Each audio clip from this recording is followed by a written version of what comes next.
Guys, I just got back from the gym, doing some heavyweight lifting, drinking my bucked up woke AF pre-workout beforehand. This is just water because I'm cleaning the bottle out. But as I was working out, I started thinking, let's talk some heavyweight division today. I've been thinking about this division since Bkfc 56 when Arnold Adams and Mick Terrill fought. There's so much going on with the heavyweight division. And the reason why I'm talking a little fast because of this shit. I got the creepy crawlies because of the bucked up woke AF. I feel great. I can go back to the gym for another session right now. But let's talk heavyweight. Mick Terrill's the champ, man. He goes out and he beats Arnold Adams for the heavyweight title. We get a new champion. We're all thinking maybe Juggernaut's right up there, right? He's first in line. Little do we know that the Super Samoan Mark Hunt is interested in the Bkfc, and not 1 or 2 days after Bkfc 56, our boy Lou Fuse over in the UK has the Super Samoan on his show, and he talks about how he wants in.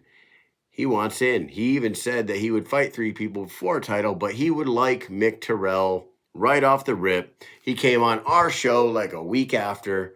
We asked him the same thing. He said, give me Mick Terrill in the UK. Let me fight him in his hometown. Let me win the title, and then you can line up everybody else. Let me fight the other Mark Hunt. Let me fight the other Hunt. Let me take back the Juggernaut nickname that he used to be called. But let's go over this, man. If you're going to fantasy match make, let's do it. I love doing this stuff. So here's what I would do. Let's back it up a second. Out in Salt Lake City, Bkfc 56, you had that heavyweight title, AJ versus Mick, right? But in the crowd that night, there was Big Country Roy Nelson. There was Todd Duffy, who was supposed to fight Big Ben Rothwell. Big Ben Rothwell was sick with COVID or something like that. His kid was sick. He was sick. He didn't want to make it out there, and I believe him. He wouldn't make that shit up. So you got him. You got the juggernaut, Lorenzo Hunt, in the crowd saying he's ready to move up. Also in the crowd that night was a guy by the name of Josh the Hammer Burns, who could be thrown into the heavyweight division again. Another veteran coming back, getting in the mix. So what would you do? What would you do? Here's what I would do. I know that the pushback on Mark Hunt is his age, right? Inactivity. He hasn't fought MMA in like 5 years, but he did have a boxing match like a year and a half ago or 2 years ago. 2022, he knocked somebody silly with the gloves on.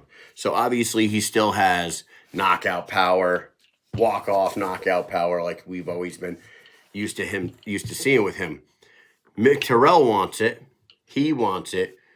Maybe the company wants it. I think that there's not another heavyweight in this conversation that has the resume of fighters. It might not be the best win-loss record in the world, but find another fighter that fought the guys that Mark Hunt did, Wanderlei Silva and Mirko Cro Cop, and the list goes on and on.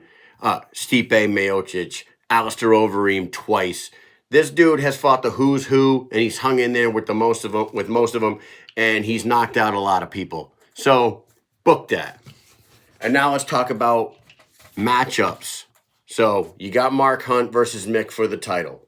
Do that. Ben Rothwell was supposed to fight Todd Duffy.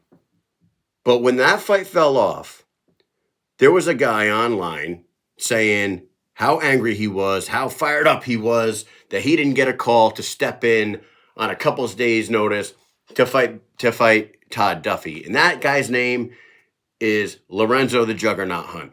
Lorenzo Hunt, size-wise, stature, speed, skill, power, he matches up better with Todd Duffy in every category, if you ask me. I would book that one and forget the Todd Duffy Big Ben fight. I would go Big Ben, Arnold Adams. Arnold Adams, Big Ben, 2 6'4" monsters, long reach, tons of experience between the two of them. Big Ben with more MMA experience, more combat sport experience, but Arnold Adams has more heavyweight bare knuckle experience than any of these guys. So go ahead, book Big Ben Rothwell versus Arnold Adams. Maybe a title eliminator. Arnold gets another shot back if he beats Big Ben, but maybe not. You book them two. Then Duffy and Lorenzo instead of the Duffy Ben. I think we move on from that. Big Ben versus Arnold Adams. Todd Duffy versus Lorenzo Hunt. Then, remember I said Big Country Roy Nelson was hanging around over there? If he's interested in coming in, who's a better guy to welcome Big Country Roy Nelson than Josh Copeland? Let Josh Copeland and Big Country slug it out in the BKFC. Big Country gets through that litmus test, and maybe he's in the conversation for a title fight. Then, while you're at it, there's another Josh who's jacked out of his goddamn mind, who knocked out Greg Hardy at Knucklemania 3 and spoiled the party on him because we all wanted to see Greg Hardy fight Big Ben Rothwell. Well, Josh Watson wasn't playing that, knocked him out, hit him with the stay down pose, posterized his ass. You know who matches up perfect with him? Another guy that I said that was hanging around in Salt Lake City, Josh the Hammer Burns. Put the two Joshes together, let them fight. Man, I'm just going to run them back right quick, and then I want you guys to let me know what you would do with the heavyweight division. Mark Hunt versus Mick Terrill for the title. Let the older fighter get his shot at the title. If he's got one more run left in him, he'll take that belt. Maybe not. At least you gave him a shot. In the meantime, Ben Rothwell versus Arnold Adams. Lorenzo Hunt versus Todd Duffy. Josh Copeland versus Big Country Roy Nelson. And Josh Watson versus Josh Burns. You got 5 badass heavyweight fights right there. That's what I would do. I love this shit. What would you do?